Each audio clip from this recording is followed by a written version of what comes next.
This is the Ultrarunning History Podcast. I'm your host, Davey Crockett. Thanks for coming. This is episode 31. I will tell the story of Johnny Salo, the greatest American ultrarunner of the late 1920s, and also the story of the 1928 race across America. But first, it's Davy Crockett Day. Coonskin hats for everyone. Hey, buddy, you know that Crockett killed innocent wildlife? Killed him a bar when he was only 3. Well, there is that. He also participated in wars against Native Americans taking away their homelands. The Injun fighting is something he knows, so he shoulders his rifle and off he goes. But he later opposed the Indian Removal Act. He also made up a lot of stories. Making up yarns and singing a song. He also fought to take Texas away from Mexico. So to the Texas plains he just had to go, where freedom was fighting another foe, and they needed him at the Alamo. But Fess Parker, Disney, remember the Alamo and all that. This is so disappointing. Okay, pass the coonskins back in. Aww. Ooh, terrible! Bad! Not bad! Oh, pretty good. Okay! Decent. Fair! Great. I loved it! Go And now a word from our sponsors. Tootsie Roll Pops are such fun to eat. That's why they're triple good. All of the kids in the neighborhood say Tootsie Roll Pops are triple good. Triple good. You'll love Tootsie Roll Pops. We now return to your regular programming. Now for the story of Johnny Salo. Johnny Salo was perhaps the greatest American ultrarunner of the late 1920s. His career was cut short due to tragedy, but during the years 1928 through 1930, there was no one better or faster. His story is a rags to riches tale as he sprang into the national scene practically overnight. He was the most popular and most successful runner in C.C. Pyle's historic transcontinental races of 1928 and 29. Today, few know of the name of Johnny Salo of Passaic, New Jersey. His story needs to be told. In telling his story, I will also tell the story of the very famous races across America that were nicknamed the Bunion Derbies from the perspective of following Johnny Salo. Johnny Salo was born May 25th, 1893 in Finland.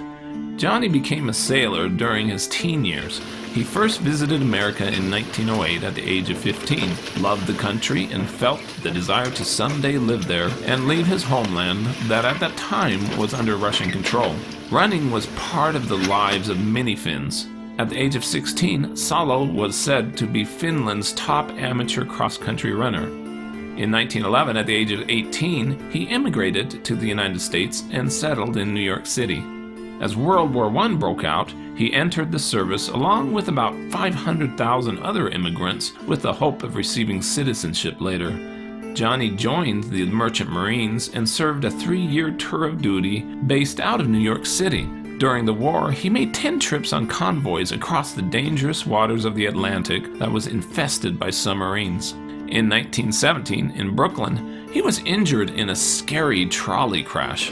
The car carrying about 50 people was being pulled up a hill on 39th Street in Brooklyn when the coupling broke and it slid down the grade. The motorman tried fruitlessly to reverse power and then leaped into the street.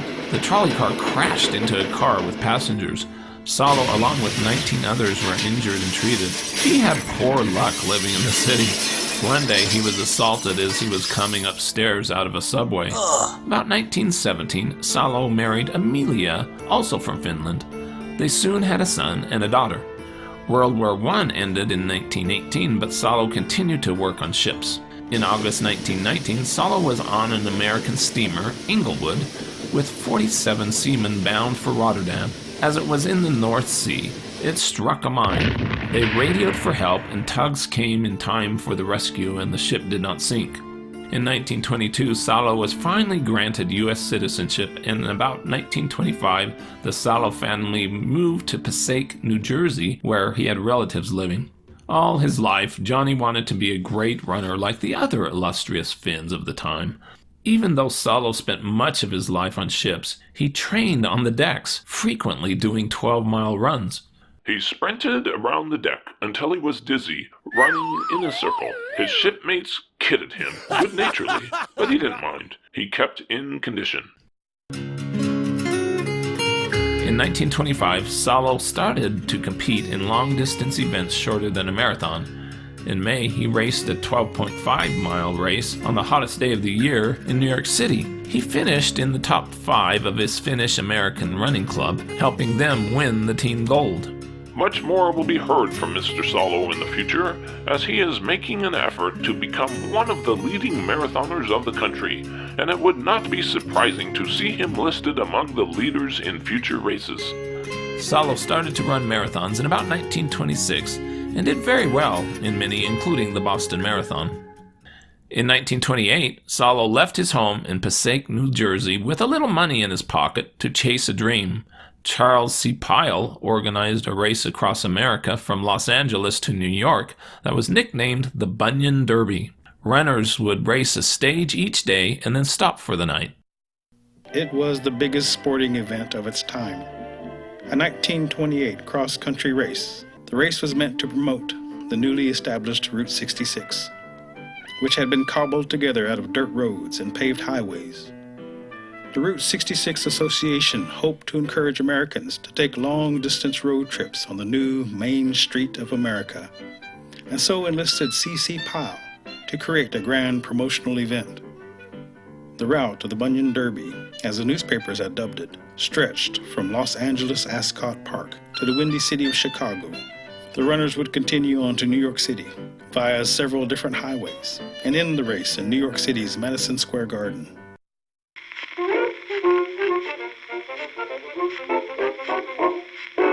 Pyle said his race would be, quote, the greatest sporting event in history. Many were critical of the race, and a doctor predicted that 5 to 10 years would be shaved off the runners' lives. Another man, hearing the runners would be checked out by doctors before the race, commented, Well, if a man enters a 3,000-mile foot race, the first thing to be examined is his head. The race would generally follow what became known as Route 66, which was still largely unpaved, so it was mostly a trail run. The exact course and daily control points would be made up as the race was underway in order for Pyle to find the towns that would pay him to stop there and allow him to put on his evening sideshows. Salo's talent as a runner was unknown even in his New Jersey hometown, but the famed Finn trainer Hugo Quist recognized his running talent and managed to get Salo an invite to the race. Salo was determined to run in the historic race, believed that he would win, and trained hard for a month. He ran an hour and a half each day on steel decks of a shipping steamer. Being a merchant marine, Salo trained on nothing else but beef stew and Yankee hash. He was described as being solid bone and muscle. He attempted to raise money from some local Passaic citizens, but did not have much success, having only lived there a few years. He depleted all his savings, cashed in his insurance, found every cent possible, and his wife went to work. He was betting everything on winning and did obtain enough money to pay the required $150 entrance fee and buy 6 pair of shoes for $96. Salo went out to California in an auto with a friend, traveling over the route that would be run to size up the situation. He arrived 9 days before the race. Arthur G. McMahon of the Passaic Daily News wrote, There were no bands and handshakes as Salo departed from Passaic, except for his family and a few YMCA trackmen. Few knew he was going. Salo and the other runners camped out near the start for days, getting training and waiting for the race to begin. Pyle charged the runners to sleep in tents and to eat meals. On March 4th, 1928, 199 runners gathered on a muddy track, and Pyle organized everyone into rows of 20, separating the men as much as possible into groups of nationality. There were 24 countries represented, and many athletes were adorned in colorful uniforms and carried flags representing their respective nations. At 3:04 p.m., Red Grange, the galloping ghost of football fame, lit what reporters described as a, quote, starter bomb. It exploded with a deafening bang, and the spectators in the stands started cheering and shouting. Hundreds of thousands of spectators in Los Angeles lined the roads. After each stage during the evenings, the race staff provided a carnival for each town they stopped in. But the runners and others spent their time eating and sleeping unless they were asked to appear. The runners encountered plenty of obstacles, including running on unpaved roads, accidental injuries by motorists, subpar meals and sleeping conditions, and changing weather. After a particularly grueling hot day of running, nearly 60 miles through the Mojave Desert on day 8, only 130 racers remained. It took 2 weeks for Salo's hometown newspaper to notice that he was in the race and doing well, placing high in the stages in Arizona. Not knowing who he was, the Passaic, New Jersey newspaper first referred to him as a youngster and a lad, but he was 34 years old. One columnist wrote, I, for one, did not know this youngster was in this race. Let someone keep in touch with Johnny Salo, find out his condition, whether or not he is in need, and then let's do something to keep him in the race. I, for one, would like to know just who he is, where his home is, and anything else that anybody may know about him, for he is a credit to Passaic, and showing great pluck in starting such a long, grueling race, even if he doesn't finish. On day 12, Salo climbed into 13th place, about nearly 400 miles. The race was led by world-class ultrarunner Arthur Newton, a Brit, representing Rhodesia, South Africa. He had a 7-hour lead. Andy Payne of Oklahoma was in second place.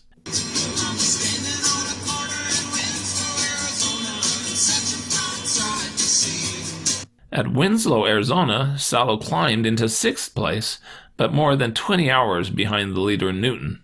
Salo wrote to his hometown American Legion members and let them know that he had already worn out 4 pair of shoes.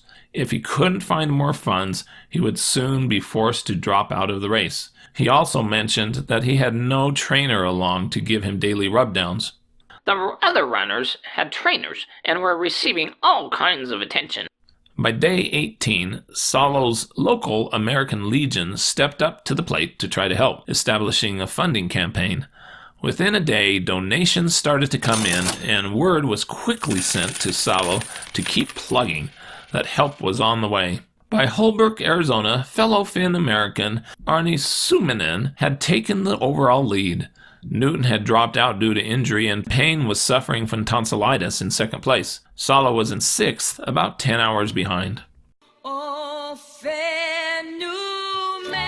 By the time the runners reached New Mexico, about 700 miles, only 96 out of the 199 starters were in the race. Salo was in 5th place. A total of $72 had been raised by the American Legion from Passaic, and plans were being put in place together to hold charity events such as a boxing show and baseball games to help with the cause. Salo reached Albuquerque, New Mexico with about 4 cents in his pocket.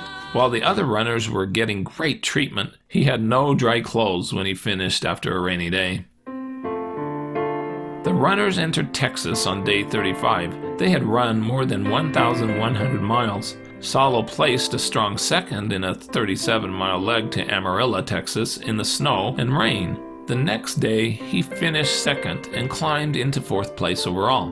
Back home in New Jersey, the news was critical of the slowness of the citizens to get behind Salo. Now they expand their chests and point out to Uncle Louis and Aunt Jane visiting from Brooklyn. See what we turn out here in Passaic. Salo mentioned that most of the runners had teamed up with other runners to jog along with, but he always ran alone. He did his best when out on the highways without other runners near him. He, as well as many other runners, were scarred and blistered from sunburn on the right side of their bodies after running across the desert. Entering Oklahoma, Suominen pulled a tendon and soon he lost his overall lead to Payne. While in Oklahoma, disaster struck Salo. For a week he had stomach issues, which he said was dysentery. Since Salo didn't have a trainer driving along, He drank straight from streams and likely caught giardia. It cost him many hours, including 14 hours on one day. Salo said that he couldn't sleep or truly eat for a week.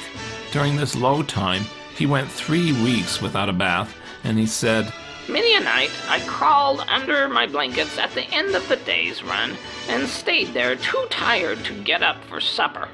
After more than 1,400 miles at Bridgeport, Oklahoma, with about 70 runners still in the race, Salo had held on to third place, but still struggling 20 hours behind the leader Payne and losing more time each day. Before leaving Oklahoma, fellow Finn, Suominen, dropped out. When asked who he thought would win, he picked Salo. His reasoning was, Salo is probably more accustomed to running on pavement than any of the men now in the race. He will make good time and should stand the strain of the hard road grind coming up ahead. As for the rain, the more it rains, the better Salo likes it. He's a genuine mud horse. When Salo entered Missouri, he was about 32 hours behind Payne, but had finally fully recovered. A few days later, he demonstrated his skill running in rain and mud, finishing second in a 44-mile run. His speed had returned, and he covered a 45.6-mile stage in 7:07. As Salo reached the pavement on day 58 at Springfield, Missouri, he won a 26-mile stage in an amazing fast 3:01. The wins that started to come were impressive, but everyone wondered if he could make up all the lost time from Oklahoma before the finish at Madison Square Garden in New York. Salo won the very public 42-mile stage to Chicago and was cheered by 100,000 fans along the road. He had gained 2 hours in 2 days. A reporter from his hometown interviewed Salo.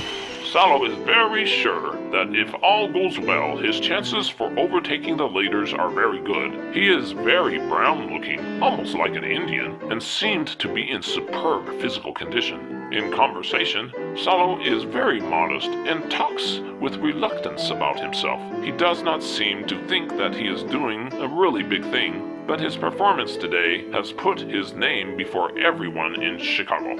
After this significant win in Chicago, Salo's Passaic hometown was put on the map. Local columnists were highly critical of its citizens. Salo is advertising Passaic, and Passaic isn't appreciating it. He needs funds to carry on. He needs encouragement in some form or another. But Passaic is patting itself on the back at the success and doing nothing about it. The criticism worked, and Passaic started to better respond. The mayor and the city commissioner issued a resolution of support, and $136 was raised by the next day. Salo finally found a competent trainer to help crew him, but had no car. His trainer would have to get rides from place to place. It was reported, Salo claims that trainers of other runners would ride slowly along the side of him and pour water out on the ground in front of him, trying trickery in every way to affect his brain and discourage him. He wished for a tough American Legion man to come out and protect him. In Ohio, Gavuzzi, the race leader, was suffering terribly from 5 infected teeth and soon had to drop out. Salo moved into second place. He was gaining time, but still 24 hours behind Payne. Salo got word that his hometown was getting behind him, and he vowed to give all that he had to push on at his sensational pace. He said, You don't know how grateful I am to the Daily News of Passaic for planning to send me an automobile. I have a trainer, but he has to depend on outsiders to give him a lift from town to town, and I ate very little. After driving day and night without stopping except to eat and refuel, the car from Passaic was delivered to Salo's new capable trainer. When Salo saw the New Jersey license plates, he was thrilled. Others arrived from Passaic, joining his caravan, including an American Legion bodyguard. Too bad this great help arrived so late. There were only 12 days left in the race. He was still 22 hours behind. His new friends from home observed that others were jealous of Salo's ability and tried to hurt his chances to win. Every night he is forced to appear in Pyle's sideshow at 9 p.m., getting from bed to appear, and sometimes not getting back until midnight. At the start, they always see if there was something they can find fault about him. It has come to the stage where Johnny is afraid to take a drink from anyone but his trainer or those in the trainer's party. But Salo was very popular among the fans, and Pyle went out of his way to help him. Pyle even planned to modify the course so it'd go through Passaic. Thousands of Finns residing in Ohio along Lake Erie came out to cheer. It is a holiday every time the caravan of humans moves through a town. Flags are displayed, school is let out, and restaurants and hotels raise their prices. Thousands line the streets cheering wildly. It was observed, Johnny is easily the best of the lot. He runs without effort, not in a plodding style, and at the end is not winded. Whenever he goes, thousands turn out to greet him. Admirers by the hundreds ask for his autograph. He has an appetite like a wolf, and at night eats as much as 3 ordinary men. The food is mostly raw, such as hamburgers, and builds his body up. He also takes a few bottles of beer with salt in them. Along the road, he is given lemonade, fresh water, plain soda, soup, chocolate bars, and uncooked eggs. Even though the hills were drawing near, which Salo did well in, reality was setting in that it was almost a hopeless task to overtake Payne's huge lead. He could gain an hour each day and still finish in second place. On May 17th, the runners entered New York State. If Payne could avoid injury, Salo wouldn't make up 20 hours with 400 miles to go. Salo still held on to hope and said, First place is my fondest hope. I have a wife and 2 children. My wife was working to keep things going while I have been running so that we could have a better future than the hard sledding of the past. I may have to be content with second place.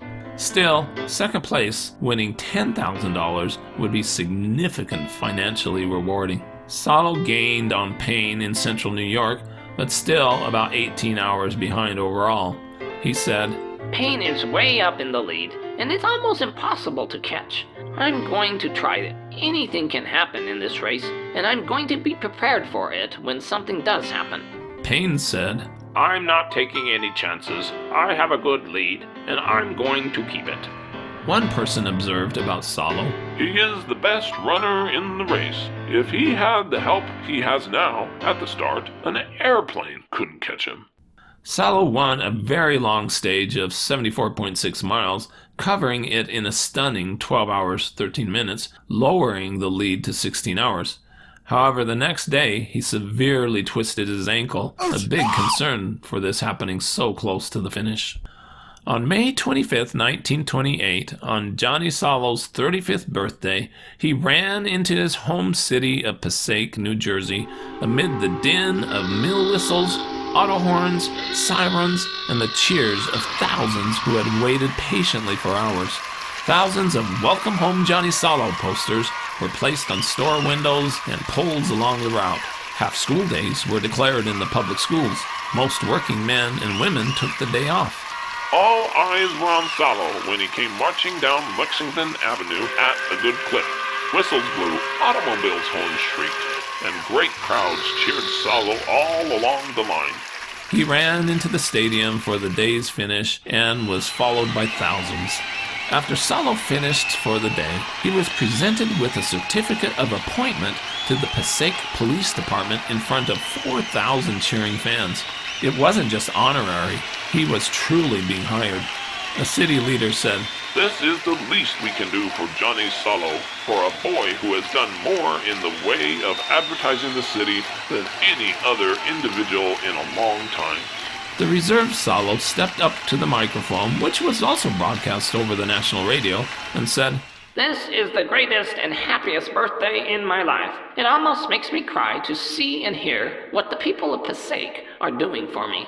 One trainer said, Your own boy, John Salo, during the last 900 miles of the race, showed he is probably the greatest living runner today. The next afternoon, May 26, 1928, the runners lined up in the afternoon for the last leg of the journey. More than 1,000 people on foot and in cars were at the start.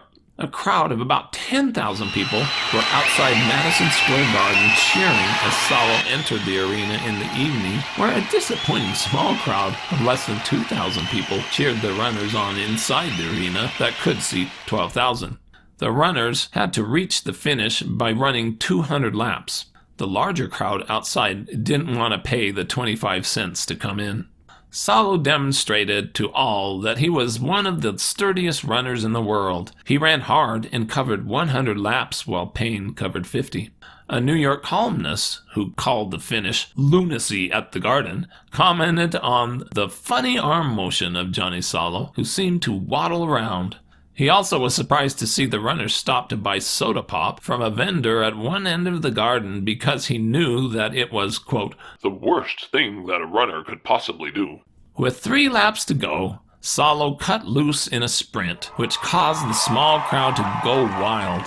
He won the final stage, escorted by New Jersey police, and came in second place overall. Photographers and reporters were eager for his attention.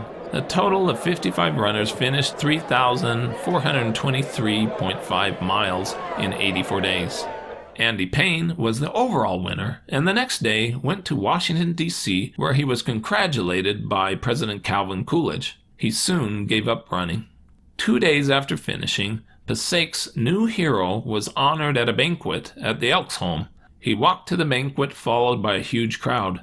No longer was it a determined Salo with part of the long grind before him, but a broad, smiling, embarrassed, and healthy Salo who had won many honors and had a big future before him. Salo said, I can't say much the way I feel now, but I do want to thank all of you. I tried to do my best for the city of Passaic and my family. Just a week later, many of the Pyle runners participated in a 24-hour relay race at Madison Square Garden. Salo was teamed up with the one-armed runner, Roy McMarty. They finished in 4th with 162 miles. While there, he also finally received his $10,000 check. On June 27, 1928, he made his first appearance in his police uniform. His influence on the youngsters in the city was impressive. Every kid knee-high to a grasshopper is preparing to win one of the modified marathons that will be conducted on the 4th of July, and the older boys are working up steam for the good long grind from Spring Valley to Clifton on the same day. He used the prize money to buy a home for his family and settle down to walk a police beat. For Johnny, dreams did come true. He had become the flying cop from Passaic, a local hero. About 2 months later, Salo was interviewed and asked how he felt. My legs are fine, but I haven't felt right since the race finished. I always want to rest, and every time I sit down, I want to go to sleep. However, Salo takes a long run 2 or 3 days a week, and his time compares favorably with the time last year before he started the cross-country grind. in March 1929, Salo announced his intention to get a leave from the police to run again in the Bunion Derby that would this time go from New York to Los Angeles against the wind. An editorial in his hometown newspaper thought the idea was terrible. For a long time after his return, he was not altogether a well man. Salo shouldn't think of going into another nerve-wracking, body-breaking test of endurance. For his own sake and his family's, he should be dissuaded from making this next race. His sturdy physique, weakened by the last effort, could be shattered in the next. Stay tuned for the rest of the story of Johnny Salo's 1929 Bunion Derby run. With that, this is Davy Crockett, and this is the Ultra Running History Podcast. I hope you run fast and far, enjoy life, get outdoors, and most of all, stay safe and don't take unnecessary chances.